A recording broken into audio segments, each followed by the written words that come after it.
Então, vamos lá.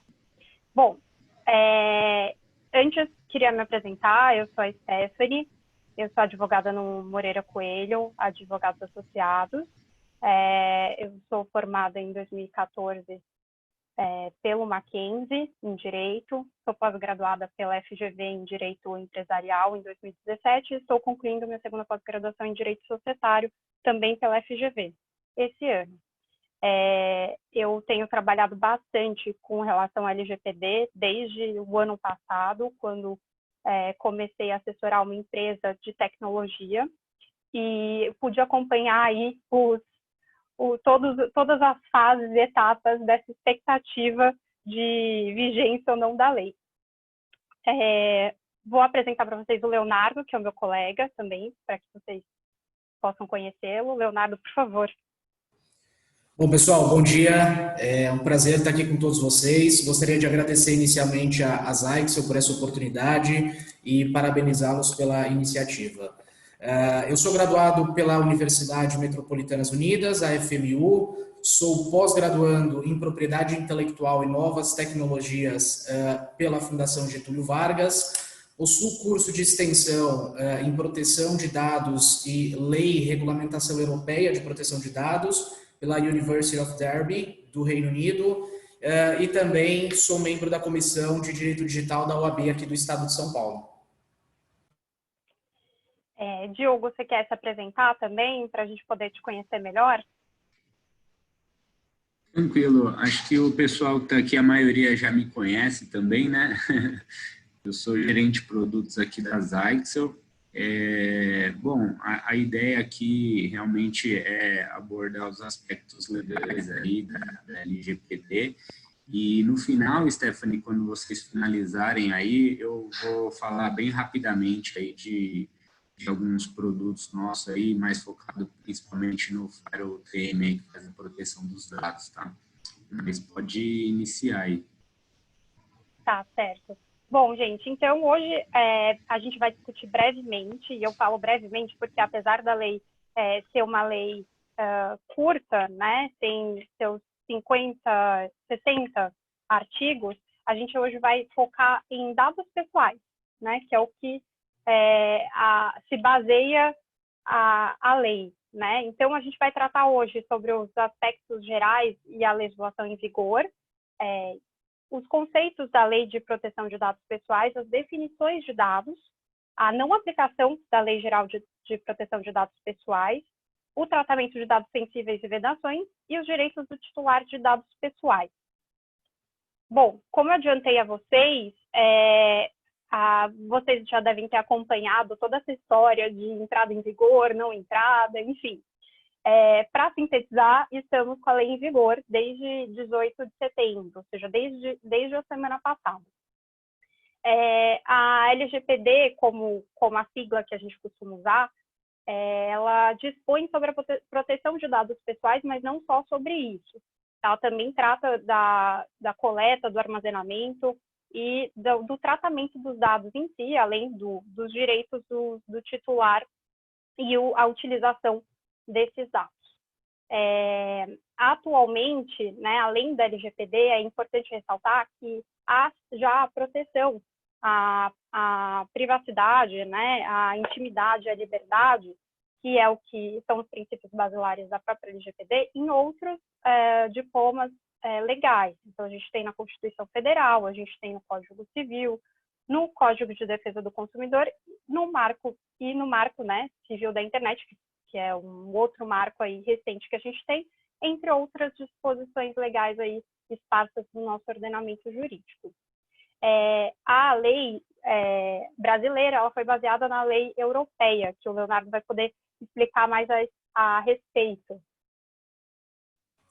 Bom, pessoal, aproveitando essa linha de raciocínio desenvolvida pela Stephanie, um aspecto introdutório que nós todos precisamos ter em consideração quando nós falamos de LGPD é que proteção de dados no Brasil não é em absoluto um tema completamente novo. Tá? A Lei Geral de Proteção de Dados, de fato, ela é uma legislação matriz que vai coordenar o tratamento de dados pessoais do ano de 2020 em diante. mas nós temos que considerar que no ordenamento jurídico brasileiro existem outras disposições que regulam a proteção da privacidade, regulam a proteção da honra e a proteção da imagem, como a Stephanie bem disse, que são Constituição Federal, Código Civil, Código de Defesa do Consumidor. O nosso sistema de proteção de dados, agora advindo com a Lei Geral de Proteção, ele reflete o que é a legislação europeia, o famoso GDPR, que talvez alguns de vocês já tenham ouvido falar. No âmbito da União Europeia, desde o ano de 2018, existe uma legislação específica que regulamenta todas as hipóteses e as formas de tratamento de dados pessoais. Essa legislação europeia foi justamente a inspiração trazida pelo Brasil para poder disciplinar o tema em âmbito nacional. Hoje, quando nós analisamos um aspecto internacional, nós temos basicamente os dois grandes sistemas de proteção de dados. Nós temos esse primeiro sistema, que é o sistema europeu, que é um sistema extremamente desenvolvido, que foi construído de forma paulatina e resultou justamente nessa legislação conhecida como GDPR. E de um outro lado, nós temos um modelo norte-americano. O modelo norte-americano ele é totalmente diverso do que nós conhecemos aqui no Brasil e na União Europeia. Por quê? Em âmbito dos Estados Unidos, não existe uma legislação específica que trate de proteção de dados. Em âmbito norte-americano, proteção de dados é tratado de forma que eles chamam de patchwork, que seria, na realidade, uma colcha de retalhos constituídas por diversas legislações. Então, nos Estados Unidos, diferentemente do Brasil, cada um dos setores da indústria é regulamentado por uma legislação específica, por regras específicas de proteção de dados. Hoje, em âmbito brasileiro, nós podemos falar que o nosso sistema ele é misto. E por que misto? Porque nós temos uma legislação central, que é a Lei Geral de Proteção de Dados, mas essa legislação ela será complementada por outras regulamentações. Ou seja, a depender da atividade que o empresário desenvolver, ele não se submeterá somente à LGPD, mas também a outras normas. Então, por exemplo, bancos, atividade bancária, além de se submeter à LGPD, ela também estará submetida às resoluções do Banco Central. Tá? Então, por isso, hoje nós devemos entender que no Brasil, o sistema que nós temos é misto. É de incidência da lei geral como uma lei central, mas que será complementadas por legislações específicas a depender do ramo de atividade do empresário. Exatamente. É importante lembrar isso, né, Léo? Porque a gente já tinha essa proteção, né, antes da LGPD. Eu sei que a LGPD trouxe um grande alvoroço, até por trazer as especificações de regulagem, armazenagem, coleta, processamento e a própria distribuição dos dados. Mas é importante ressaltar, sim, que a gente já tinha um certo amparo na lei. E, bom... E vale, Stephanie, se me permite a complementação, também que nós tenhamos em consideração o seguinte: os dados pessoais que foram coletados e utilizados em datas anteriores à vigência da LGPD, eles estarão sujeitos à LGPD agora. Tá? Então, todos esses dados anteriores eles eram tratados com base em Código Civil, em Constituição Federal e outros diplomas. Agora eles continuam sendo tratados de acordo com essas outras legislações e também com a Lei Geral de Proteção de Dados já em vigência. Exatamente.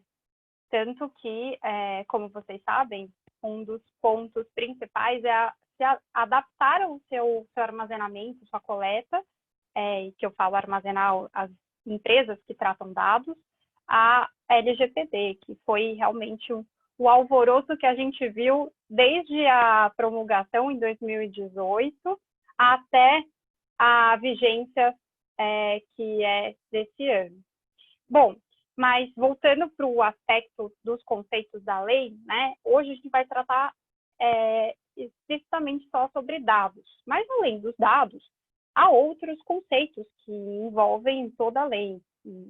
São as ações, né, o tratamento, a anonimização, consentimento, bloqueio, eliminação, uso compartilhado de dados, os instrumentos, que é o banco de dados, onde os dados são armazenados, enfim, processados, o relatório de impacto à proteção de dados pessoais, os sujeitos e os órgãos, né, o titular e os agentes de tratamento, que é o controlador, aquele que coleta e decide como deve ser tratado o dado, o operador, e a pessoa que trata esses dados, o encarregado, ou DPO, como a gente importou lá de fora a sigla, que é a pessoa encarregada de se comunicar, tanto quanto titular, quanto com o órgão da autoridade nacional, que é a Agência Nacional de Proteção de Dados.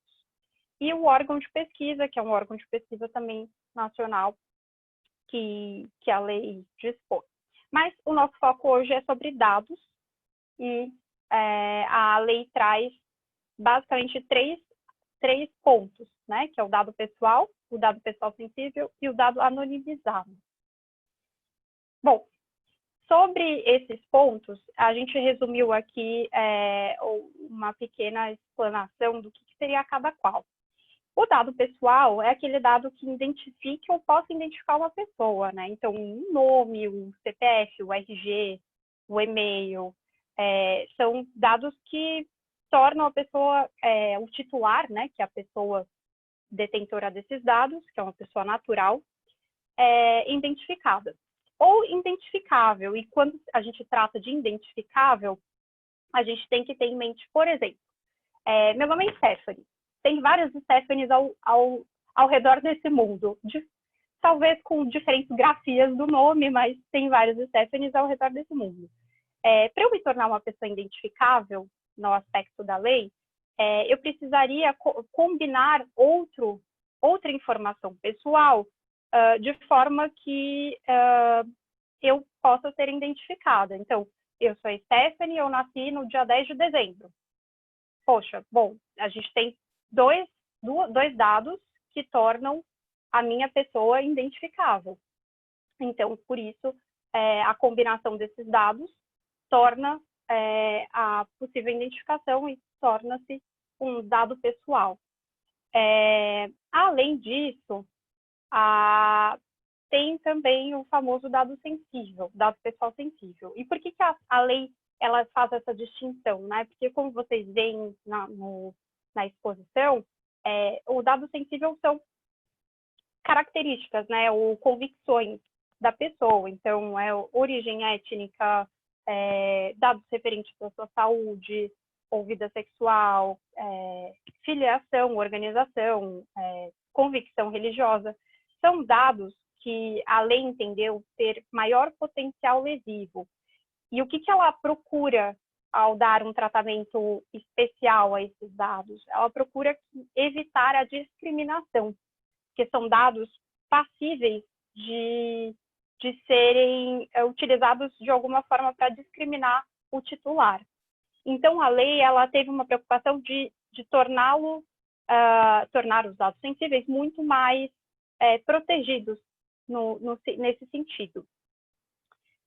Além do dado pessoal e do dado pessoal sensível, a gente tem os chamados dados anonimizados, que, em tese, não se aplicam ao LGPD. Mas eu digo em tese porque a lei ela traz a exceção. Então, o dado anonimizado é aquele dado que você não consegue identificar o titular, né? Então, por exemplo, gera-se um número de série, em que não é possível, a partir só do número de série, saber quem é a pessoa que está por trás daquele número de série. Mas a ressalva que a lei faz é justamente o fato de que esse dado anonimizado, para que ele esteja fora da proteção legal, para que ele esteja fora da lei, ele não possa ser de alguma forma revertido, ou seja, aquele número de série, ele não possa ser, de alguma forma, com engenharia reversa, revertido a fim de que possibilite as pessoas que o tratam, que o transacionem, identificar que atrás daquele número de série tem um CPF X, por exemplo, ou um nome Y. Se houver essa possibilidade, então esse dado anonimizado vai ser tratado dentro dos parâmetros da Lei Geral de Proteção de Dados.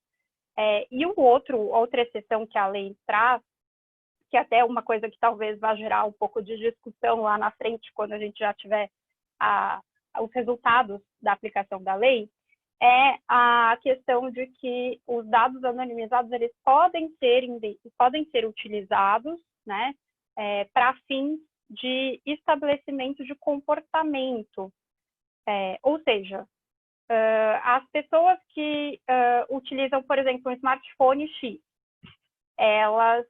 você não sabe, você não consegue saber por conta do uso do dispositivo quem é a pessoa que está por trás daquele dispositivo, mas você consegue traçar linhas comportamentais, por exemplo, iPhone. Quem tem um iPhone de última geração tem uma linha comportamental de que talvez tenha uma possibilidade de renda que possa fazer com que ele compre aquele determinado bem. E aí as pessoas que eu digo, as empresas que utilizam esse dado anonimizado, né? Você não sabe quem está por trás daquele dispositivo. Para traçar algum tipo de regra comportamental, então começa, por exemplo, as pessoas que têm o iPhone específico só recebem promoções que não sejam, só recebem um tipo de promoção, não recebe o resto, né? Então, ao usar esses dados com esses fins, é possível que haja a proteção também da LGPD, então, para fins comportamentais, até para evitar que haja algum tipo de beneficiamento irregular dessas empresas no uso desses dados anonimizados. E o tratamento, que eu acho que é importante a gente definir, porque é ele que respalda toda a LGPD. E aí a LGPD é muito ampla ao definir o tratamento, né? Ela define não só como a coleta, mas como produção, recepção, classificação, utilização, acesso, reprodução, transmissão, distribuição, processamento, arquivamento, armazenamento, eliminação, avaliação ou controle da informação, modificação, comunicação, transferência, difusão ou extração. Ou seja, a lei se aplica a todos esses aspectos que envolvem os dados. Então, uma lei extremamente ampla e que não se restringe só àquelas empresas de tecnologia, nem startups de tecnologia que, em princípio, muitas pessoas entendem se aplicar. Léo, você tem algum comentário que possa nos agregar nesses aspectos? Sim, Stephanie, eu gostaria de aprofundar um pouquinho de cada um desses pontos que foram trazidos por você, até para poder utilizar alguns exemplos que eu gosto bastante. Quando nós falamos de dado pessoal, a compreensão do conceito de dado pessoal, ela é essencial para a aplicação da Lei Geral de Proteção de Dados. Porque o conceito de dado pessoal é que define o escopo de incidência da legislação. Quando nós falamos em dados pessoais, nós temos que entender que dado é toda a informação que identifica o seu titular ou permite a sua identificação. Dois exemplos podem ser utilizados aqui para a definição do que seria identificar e poder identificar. Com relação à identificação, nós podemos pensar na imagem. A imagem é um dado pessoal biométrico que, por si só, é suficiente para a identificação do seu titular. Então, uma pessoa que me conheça visualizando uma foto minha, provavelmente me reconhecerá, atribuirá a minha verdadeira identidade à minha pessoa somente mediante a visualização da minha imagem.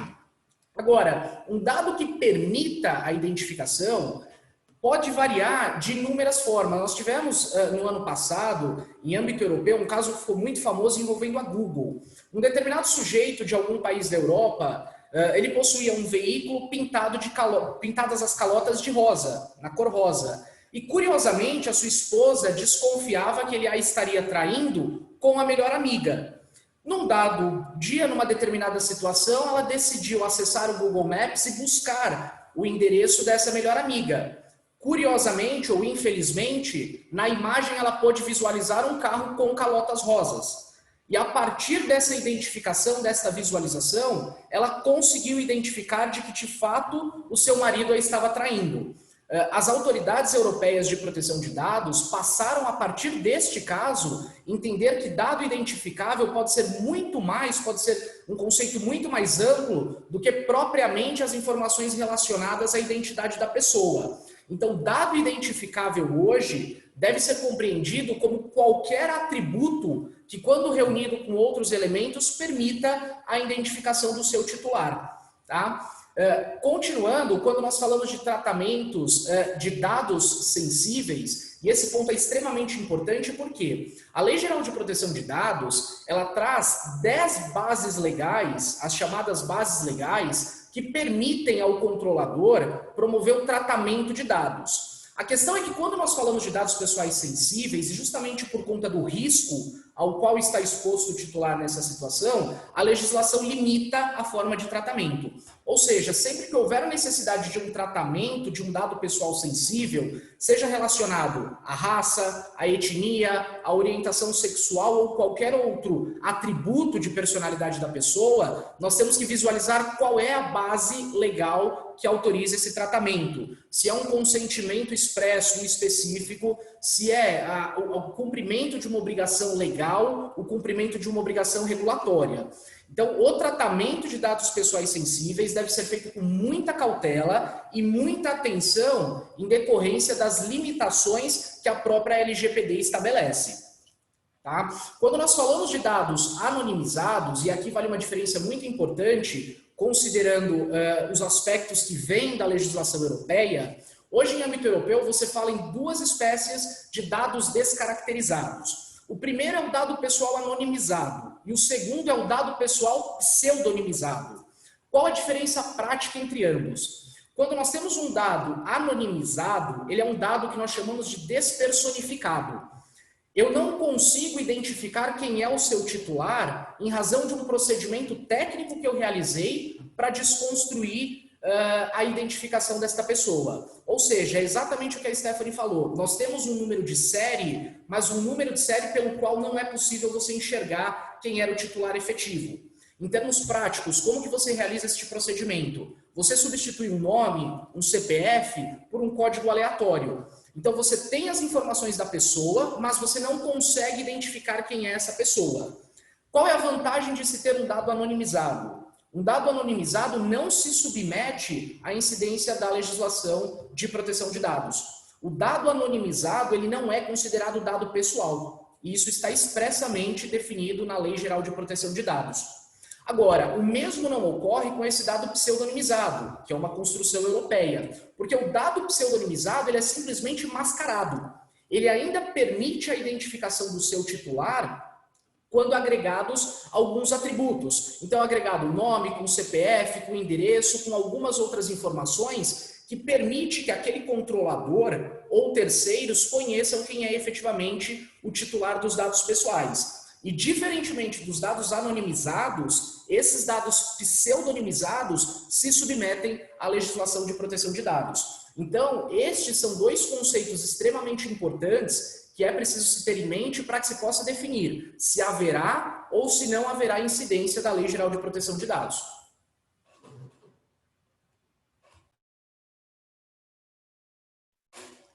Stephanie, pode continuar a apresentação para a gente, por favor? Não, exatamente, Léo. E aí é até importante ressaltar a exceção, né, do anonimizado, que pode ser que haja essa discussão que eu falei para vocês, né, da questão de aqueles que são utilizados para a formação de perfil comportamental de uma determinada pessoa natural. Isso daí talvez a gente veja que nos gere pano para manga, e aí eu falo pano para manga no sentido até contencioso a respeito dessa situação, a depender da postura que a Agência Nacional de Proteção de Dados vai adotar na fiscalização do cumprimento da lei.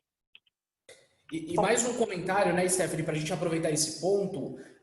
Criou-se uma falsa percepção no Brasil de que tratamento de dados seria somente a utilização durante um processo. Então, seria somente o arquivamento ou a utilização para se chegar a algum cliente. E a realidade é que é preciso desmistificar isso. Tratamento de dados é todo o processo, desde a coleta até o descarte. A partir do momento em que você coleta um dado pessoal, você recebe uma informação pessoal, você já está tratando um dado pessoal. E, portanto, você já está sujeito à incidência da Lei Geral de Proteção de Dados. Não há necessidade de que você realize uma operação comercial ou qualquer outra operação contratual ou de qualquer natureza.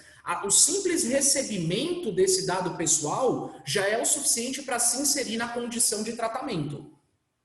Exatamente. A lei é muito ampla, né? Até destaco aqui ou quando ela diz sobre tratamento, que é o último item, todos esses pontos a lei entende como tratamento, né? Então, é importante ressaltar isso, porque muitas vezes as pessoas entendem que não são empresas de tecnologia ou não são startup, mas de alguma forma ou outra recebem dados, né? É só o simples cadastro no site para receber uma promoção, uma newsletter, já é considerado no âmbito da LGPD tratamento.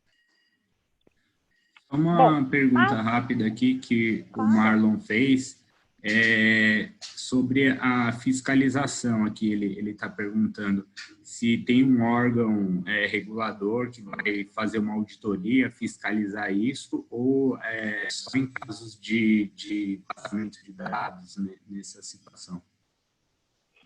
Então, desculpa, deixa eu ver o seu nome aqui, Marlon, respondendo essa pergunta, a lei, ela traz a Agência Nacional de Proteção de Dados como órgão regulador, né? Então, é uma agência nacional, ou seja, um órgão estatal, que vai fazer a fiscalização e ela terá, a partir de agosto do ano que vem, também um poder punitivo. Então, é ela que vai aplicar todas as penalidades da lei, caso haja a infração ou verificação de infração da inobservância da lei. Então, aí, dentro das penalidades, você tem desde a atribuição de multa diária para poder se readequar, né, até a própria eliminação dos dados, né, de toda a base de dados da empresa, e até a proibição parcial ou total do exercício das atividades relacionadas ao tratamento de dados. Então, são sanções que é um rol de sanções, né, que desde a mais leve, que é a advertência, até a proibição dos exercícios das atividades, que poderão ser aplicadas caso haja o desrespeito à lei de proteção de dados. Hoje, a gente tem já o regulamento da Agência Nacional de Proteção de Dados. Ele foi promulgado aí nesse meio tempo, né, um pouquinho antes de sexta-feira, mas por enquanto ele ainda não tem o efeito, seu condão punitivo, né, sua atividade punitiva, que só vai ser aplicada a partir de agosto do ano que vem. Não sei se eu respondi sua pergunta, Marlon. Se eu não respondi, por favor, fique à vontade para poder perguntar novamente. Stephanie, se me permite uma complementação, e já que nós estamos nesse assunto, é importante que fique claro que a Lei Geral de Proteção de Dados, ela traz aquilo que nós chamamos de tríplice responsabilidade. E por que tríplice responsabilidade? Porque a Lei Geral de Proteção de Dados define regras de responsabilidade de natureza civil, regras de responsabilidade de natureza criminal e regras de penalidades administrativas. Quando nós falamos em Autoridade Nacional de Proteção de Dados, nós estamos falando especificamente de punições de natureza administrativa. As punições de ordem criminal e de ordem civil já estão em vigências. Ontem nós tivemos no Distrito Federal a primeira ação civil pública do Brasil relacionada à proteção de dados, promovida pelo Ministério Público do Distrito Federal. Então, embora as questões de auditoria devam de fato ficar sob a incumbência da Autoridade Nacional de Proteção de Dados, a adequação das atividades de modo imediato ela é imprescindível, porque já existem sanções em vigência. Sanções que podem variar de multa, a cassação de licença, a fechamento de estabelecimento e a diversas outras penalidades que vêm previstas na lei. Ou seja, é preciso ter em consideração que a existência ou não da Autoridade Nacional de Proteção de Dados, ela não obsta a aplicação de sanções neste momento. Este interregno entre o mês de setembro de 2020 a agosto de 2021 sofrerá incidência de punições aplicadas pelo Poder Judiciário, tanto no aspecto civil quanto no aspecto penal. Exatamente. É uma coisa que é de se esperar, né? Que já que já está em vigor, a gente já tenha discussões de litigiosas a respeito da aplicação da lei ou eventual descumprimento da lei. Mas com relação à autoridade, ela em si, né, porque ela não estará sujeita a um procedimento judicial para aplicar essas sanções, tá? Só para esclarecer.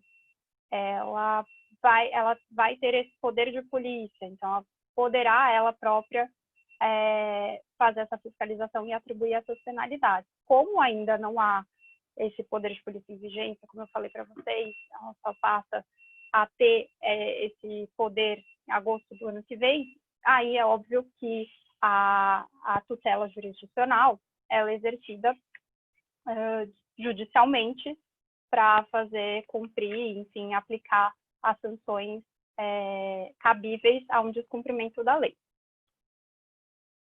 A LGPD, inclusive... Se me permite, só um comentário, claro. Já que estamos nesse tema, embora não seja o objeto do nosso webinar hoje, quando nós falamos de autoridade de proteção de dados, eu acho que vale a pena que nós olhemos para os exemplos que vêm da Europa, porque a tendência é que sejam eles aplicados aqui no Brasil. Quando nós falamos de autoridades de proteção de dados do âmbito europeu, o papel que se desempenha e que principalmente foi desempenhado nos primeiros meses de aplicação da lei europeia, não foi um papel punitivista, mas sim um papel de educação. O papel, a própria Lei Geral de Proteção de Dados estabelece que a autoridade nacional, mais do que o dever de punir, ela tem o dever de educar. Ou seja, existem alguns aspectos lacunosos na nossa legislação de proteção de dados que será complementada pela própria Autoridade Nacional de Proteção. Ou seja, a tendência é que nos primeiros meses de existência dessa autoridade, ela volte a sua atuação muito mais para um aspecto relacionado à educação, à conscientização do que é a legislação, do que propriamente a punição. Embora ela tenha, como a Stephanie mencionou, esse poder de polícia, que é a possibilidade de punir as empresas independentemente de uma autorização judicial. Exatamente. Bom, retomando aqui a nossa exposição, até bom saber, né, no que não se aplica, para vocês ficarem mais tranquilos depois da gente assustá-los com o que a lei pode trazer aí de sanções para vocês. Bom, ela não se aplica a um rol de dados, né, eu elenquei aqui para vocês, e a gente não tem muito, como vocês sabem, a lei brasileira ela entrou em vigor agora, a gente não tem muitas discussões ainda a respeito dessas exceções, né? É provável que haja também essas discussões aí ao longo da vigência da lei. Inclusive até porque a Autoridade Nacional de Proteção de Dados, ela vai emitir algumas recomendações acerca das exceções, né? E solicitará os relatórios de impacto. Então, a gente ainda está, com relação às exceções, num mar aberto, né? A gente não tem muita noção do que isso pode trazer. Mas é sempre bom vocês saberem que a lei explicitamente não se aplica a esses pontos, né? Que são questões jornalísticas e artísticas, acadêmicas, de segurança pública, de defesa nacional, de segurança do Estado, de atividades de investigação e repressão de infrações penais, e esses 4 últimos que eu citei, eles vão ser regidos em lei específica, não serão regidos pela lei da LGPD, então por isso que ficou excepcionado, e aqueles provenientes fora do território nacional que não sejam objeto de comunicação ou uso compartilhado de dados com agentes de tratamento brasileiro, ou que não sejam, né, objeto de transferência internacional de dados para outro país, que não de só proveniência, desde que o país de proveniência proporcione um grau de proteção de dados adequado ao previsto pela LGPD. Isso significa que, ainda que você transacione os dados, né, o país que você está transacionando precisa, no mínimo, ter um respaldo legal, uma proteção que seja proporcional ao grau de proteção que a nossa lei exige. Léo, quer completar? Queria só fazer um destaque nesse ponto, e acho que esse é um argumento válido, que foi muito discutido também em âmbito europeu, que é o seguinte: essas exceções que são trazidas pela LGPD ou pelo GDPR, elas são exceções a princípio. Isso quer dizer, se eventualmente eu coletei um dado para uma finalidade jornalística, eu não me submeto à Lei Geral de Proteção de Dados enquanto eu utilizá-lo com finalidades jornalísticas. Se eventualmente eu realizo uma comercialização desses dados, ou se eu adoto qualquer outra finalidade no seu tratamento, eu me submeto sim à incidência ou da LGPD ou do GDPR no âmbito europeu. Então, essas exceções, elas precisam ser claras no sentido de que a finalidade de tratamento é específica. Se há alteração da finalidade de tratamento, há sim a possibilidade de incidência da legislação de proteção de dados.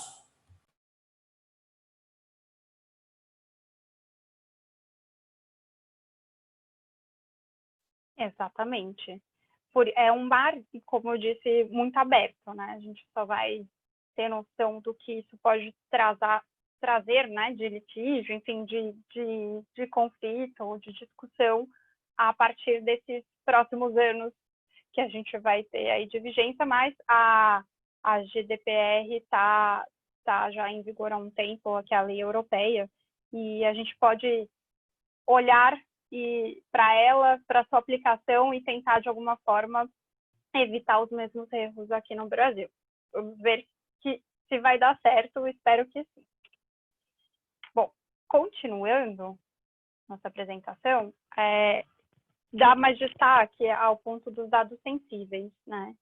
Que a gente já falou um pouco acima, mas que, por ter um potencial lesivo, a LGPD ela tratou com maiores restrições, né? Então, todas as autorizações que forem dadas com relação a dados sensíveis, elas devem ter explicitamente a finalidade específica que esse dado será utilizado, será tratado.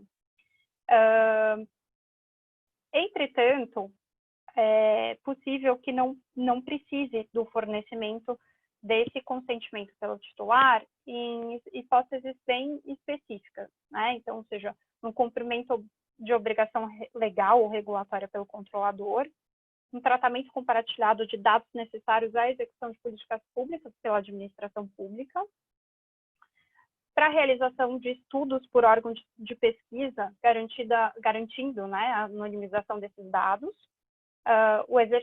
pelo exercício regular de direito, inclusive em contrato, processo judicial, administrativo e arbitral, proteção da vida ou incolumidade física do titular ou de terceiro, tutela da saúde em procedimento realizado por profissionais da área da saúde ou por entidades sanitárias, e, no caso né, a garantia de prevenção à fraude e à segurança do titular nos processos de identificação e a autenticação de cadastros em sistemas eletrônicos.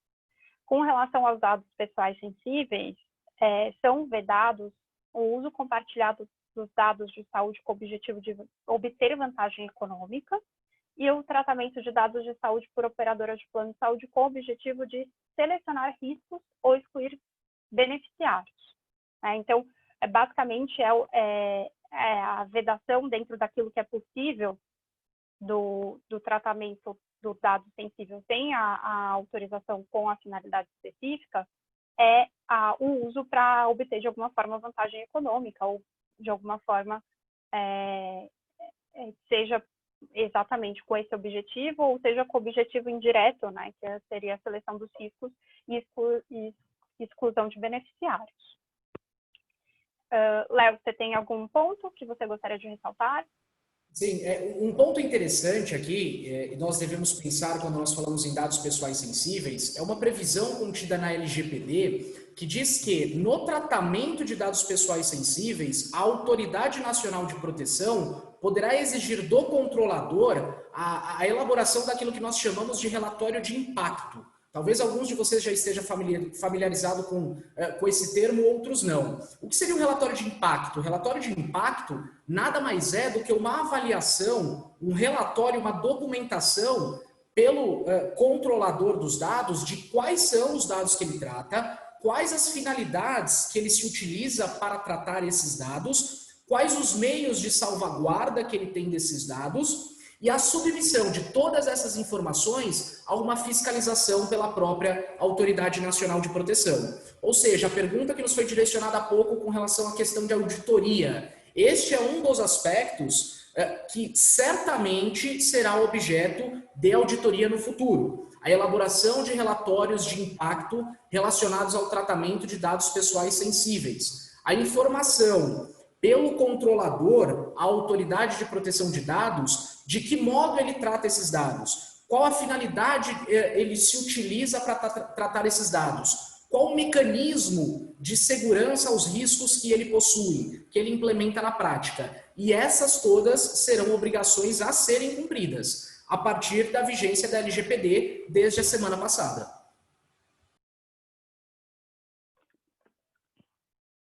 Exatamente. Bom, o outro aspecto que é importante, né, ressaltar da LGPD com relação aos dados são os direitos do titular, né, que é a pessoa natural que esses dados se referem. Então, o titular dos dados pessoais, eles têm o direito de obter do controlador todos esses pontos, né, que é a confirmação de existência do tratamento, o acesso a esses dados, a correção dos dados incompletos, inexatos, desatualizados, a sua anonimização ou bloqueio ou eliminação de dados necessários, portabilidade dos dados de um fornecedor de produto ou de serviço para outro, a eliminação dos dados tratados com o consentimento do titular, a informação das entidades públicas e privadas com as quais o controlador realizou o uso compartilhado dos dados, a informação sobre a possibilidade de não fornecer consentimento e sobre as consequências da sua negativa e a revogação do consentimento. Ou seja, os direitos dos titulares, basicamente, se resumem a 3 atos, né? Que é a alteração, a revogação e a exclusão de tais dados com relação ao controlador, que, uma vez que receber qualquer tipo de solicitação do titular desses dados, deve cumprir. Isso serve muito até pelos princípios da lei, da liberdade, da intimidade e da privacidade. Então, o titular, como titular dos dados, por ser proprietário de tais dados, ele tem o direito de ter uma amplo controle de tais dados que foram de alguma forma coletados ou dados, né, ou transferidos para um determinado controlador. Léo, você tem algum ponto para ressaltar? Eu gostaria, a respeito da questão dos direitos do titular, acho que 3 pontos precisam ser ressaltados. Um direito essencial trazido pela LGPD é o direito de informação. O direito do titular de ser informado a respeito de quais dados pessoais seus estão sendo tratados. Qual é a forma de tratamento desses dados pessoais? Daí a pergunta que fica é: quem fará esse intermédio entre o titular dos dados pessoais e o controlador que está tratando os seus dados? E a resposta é o encarregado, o DPO. É essa a importância do DPO. Você constituir alguém que faça esse intermédio quando houver qualquer solicitação do titular de dados, seja pela confirmação de existência, seja pela remoção de eventual dado pessoal, seja pela correção de eventual dado pessoal ou qualquer outra solicitação que for direcionada do titular dos dados pessoais para o controlador destes dados. Tá? Então, daí a importância do DPO. A Lei Geral de Proteção de Dados, ela estabelece que há necessidade de cada uma das empresas indicar de forma clara quem é o encarregado do tratamento de dados pessoais. Esta disposição já está em vigência. Hoje, no Brasil, todas as empresas que estão sujeitas à Lei Geral de Proteção de Dados precisam indicar de modo claro quem é o encarregado pelo tratamento de dados pessoais. Esta é uma obrigação já em vigência. Um segundo ponto, e esse ponto eu não posso deixar de comentar, que é com relação à questão do consentimento. Um outro mito que se criou a respeito da Lei Geral de Proteção de Dados no Brasil é que você só poderia realizar tratamento de dados pessoais se houvesse consentimento. Essa afirmação ela deve ser tida como falaciosa. Se nós olharmos para a Europa hoje, apenas 5% dos dados pessoais tratados são tratados com base em consentimento.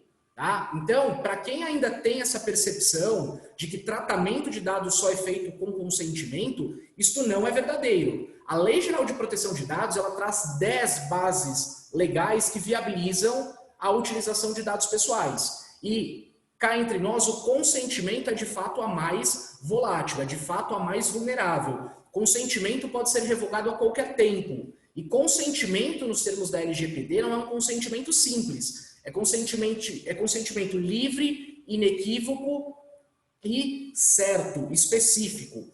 Portanto, é preciso desmistificar essa ideia de que somente o consentimento autorizaria o tratamento de dados pessoais. E o último ponto que eu gostaria de comentar aqui a respeito dos titulares, e essa também ia ser um reflexo que deve vir da Europa para o Brasil, é a questão relacionada à exclusão.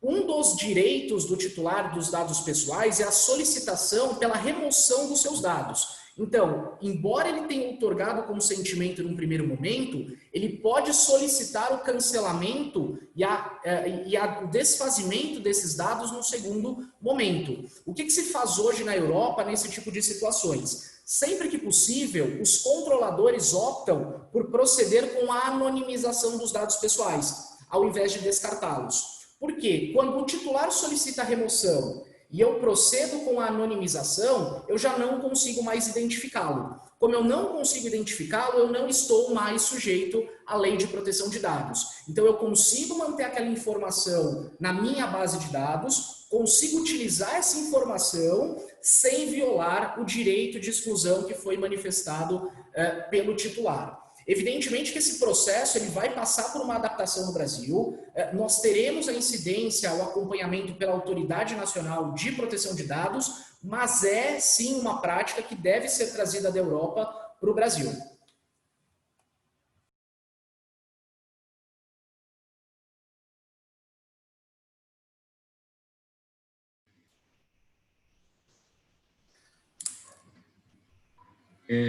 Acho que o Marlon só perguntou aí se o encarregado, no caso de PO, ele obrigatoriamente precisa ser uma pessoa física.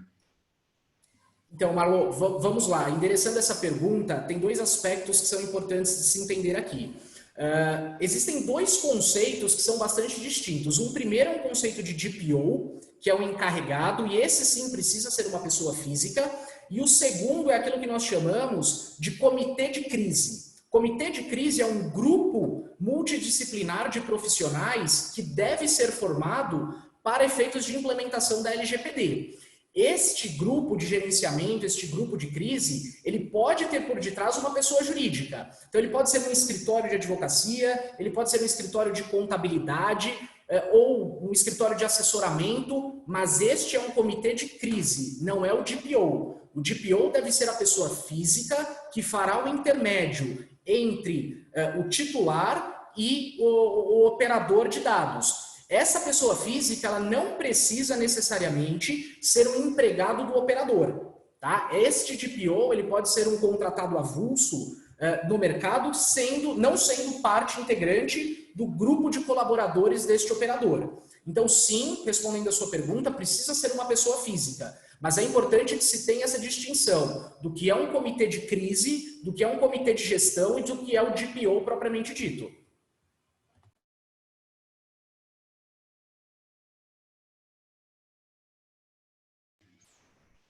Não, perfeito. Acho que ficou claro aí para o pessoal. Não sei se alguém tem mais alguma pergunta aí.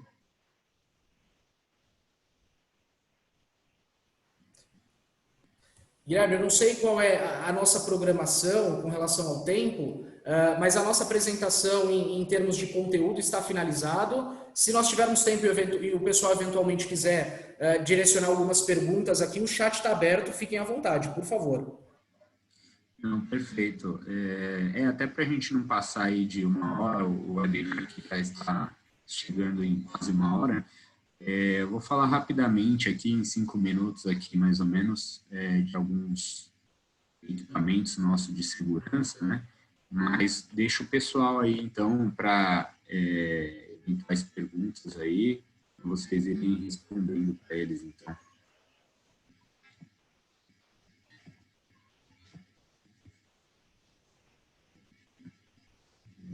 Deixa eu só ver aqui.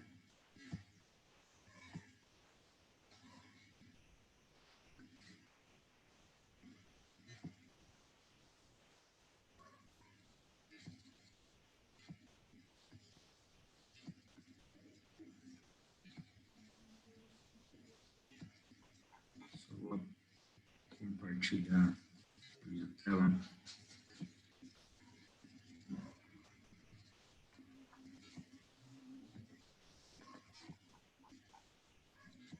Acho que o Sérgio está com a mão levantada. Tem alguma pergunta, Sérgio?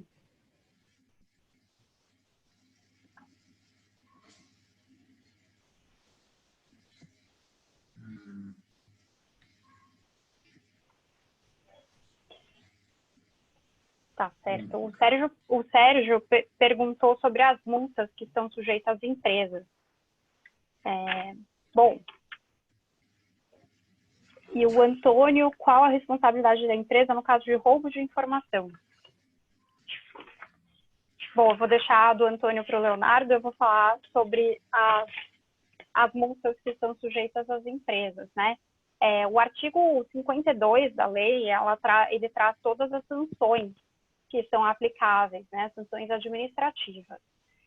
Com relação à multa, em específico, são os incisos 2 e o 3 que trazem quais seriam essas multas, né? O inciso 2, ele traz a multa simples, que é de até 2% do faturamento da pessoa jurídica de direito privado, excluídos dos tributos, né, do seu último exercício, excluídos dos tributos, e limitada a 50 milhões de reais. Então, a multa simples, ela pode ser 2% do faturamento referente ao último exercício que essa empresa teve, limitada ao total de 50 milhões de reais. E a multa diária, que também tem essa abrangência de aplicação. Então, ela também observa o limite total de 50 milhões de reais de aplicação.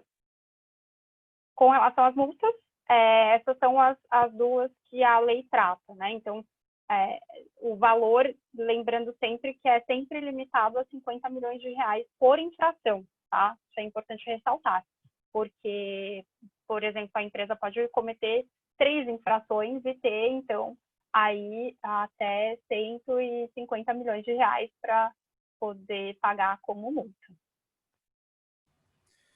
Bom, eu vou aproveitar, eu vou endereçar a pergunta do Antônio, pergunta extremamente interessante com relação à responsabilidade pelo vazamento de informações. Quando nós falamos de vazamento, roubo de informações, a LGPD ela é clara no sentido de que o operador de dados pessoais ele deve adotar todas as medidas possíveis para impedir que ocorra qualquer vazamento. E mais do que isso, além de medidas que impeçam o vazamento, medidas que reparem eventual vazamento ou roubo de informações. Então você está sofrendo um ataque. Qual é a medida que você tem para conter este ataque, embora ele já tenha se iniciado? E é nessa situação que entra aquele comitê de crise que eu mencionei há pouco. A ideia de existir este comitê de crise é justamente pessoas que estejam preparadas para agir de imediato no caso de um incidente. Lembrando 2 aspectos. Todo e qualquer incidente envolvendo vazamento de dados pessoais deve ser imediatamente reportado à Autoridade Nacional de Proteção de Dados e também aos titulares dos dados, seja qual for a extensão do dano.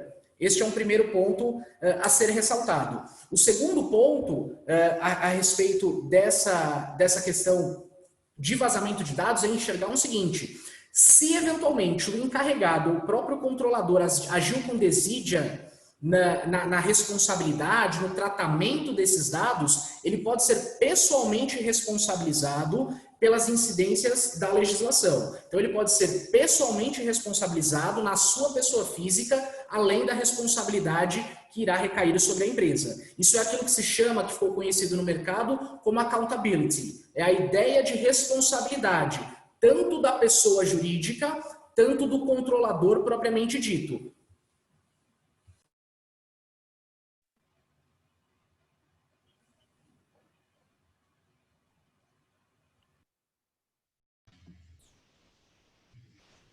Não, perfeito. Aí o Marlon pergunta aqui do Security Reporter, que é o relatório na nuvem que a gente tem dos nossos equipamentos, né? Eu vou falar aqui rapidamente, Marlon, mas depois a gente pode agendar uma apresentação disso sim. Aí tem uma pergunta aí do Carlos, né? Se uma empresa realiza emissão de nota fiscal de serviço para várias prefeituras, eles possuem dados de milhares de empresas das notas fiscais emitidas. Esses produtos, entendo que esses dados não são sensíveis. Essa pergunta aí você consegue auxiliar, Leonardo? Bom, dando um direcionamento inicial para essa pergunta do Carlos, eu acho que o primeiro ponto a ser compreendido aqui é de quem são esses dados, a quem pertencem esses dados. Porque quando nós falamos de dados pessoais, nós estamos falando de dados pessoais de pessoas físicas. Tá? Esse é o primeiro ponto, isso é importante se ter em mente. Então, se nós estivermos nessa situação, falando de um CNPJ, de um endereço empresário, a possibilidade, a probabilidade de não incidência da LGPD seria grande. Agora, para informações relativas a nome de pessoas físicas, endereços de pessoas físicas, documentos de identificação, estes sim seriam, a princípio, dados pessoais, porém não seriam dados pessoais sensíveis. Tá? Lembra que quando nós falamos de dados pessoais sensíveis, eles são uma espécie do gênero dados pessoais e sofrem uma regulamentação específica. São, em geral, informações que estão relacionadas a questões que podem suscitar uma discriminação. Então, opinião política, crença, opção de gênero e alguns outros aspectos relacionados a esta questão de personalidade. Tá? Então, especificamente nesse caso trazido pelo Carlos, valeria a pena a análise de verificar de quem seriam esses dados e qual seria a natureza destes dados, para que a gente pudesse interpretar se há ou não incidência da Lei Geral de Proteção de Dados.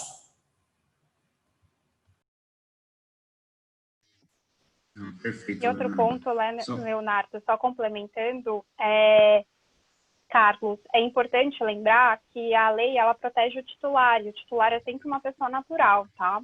Então, quando você diz sobre dados de empresas, sendo dados de pessoas não naturais, a gente entende que talvez não se aplique LGPD, né?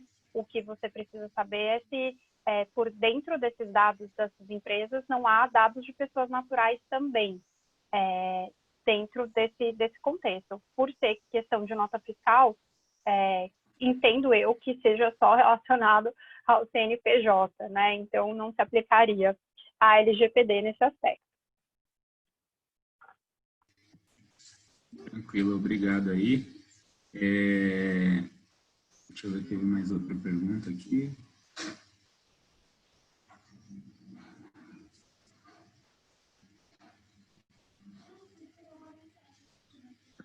Só para a gente finalizar, então, a Zyxel tem esse portfólio de Firewall UTM, onde a ideia desse equipamento é trazer a segurança para a empresa. Então, é um equipamento que você consegue colocá-lo na rede e ele vai te trazer proteção de antivírus, né, anti-spam, que ele vai fazer a checagem de e-mail, detecção de intrusão, invasão, tentativa de invasão. Então, é um equipamento que vai auxiliar no bloqueio e na segurança da rede da empresa, né?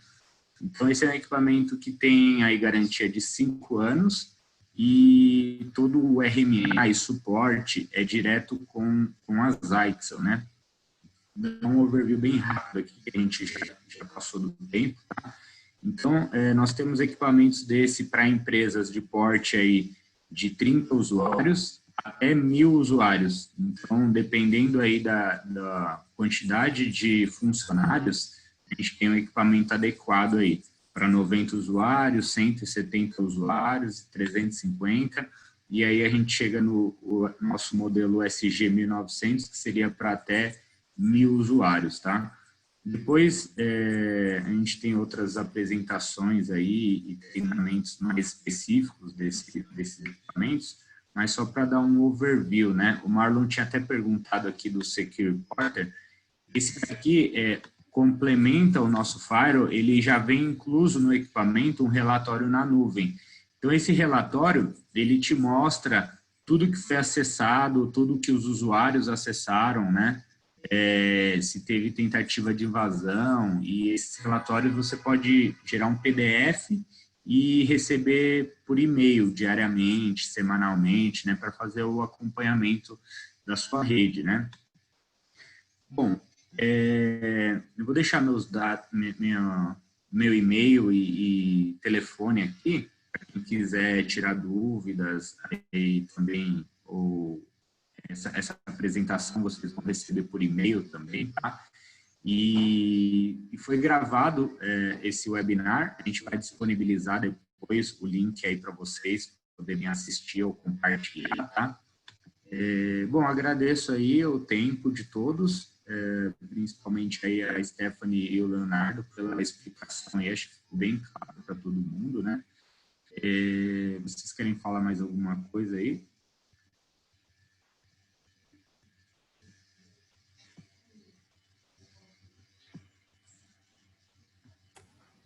Bom, Diogo, da minha parte não, queria mais uma vez agradecer o convite, a oportunidade, parabenizá-los e agradecer a participação de todos nessa 1 horinha que nós batemos um papo aqui. Muito obrigado a todos. Gostaria também, aproveitando o gancho, de agradecer a todos que estiveram presentes, um pouquinho do tempo de vocês, a gente sabe que o tempo é precioso. Espero que a gente tenha apresentado de uma forma esclarecedora para vocês e que vocês possam aí entender melhor a LGPD e de alguma forma se adequar, e contem conosco para o que precisar.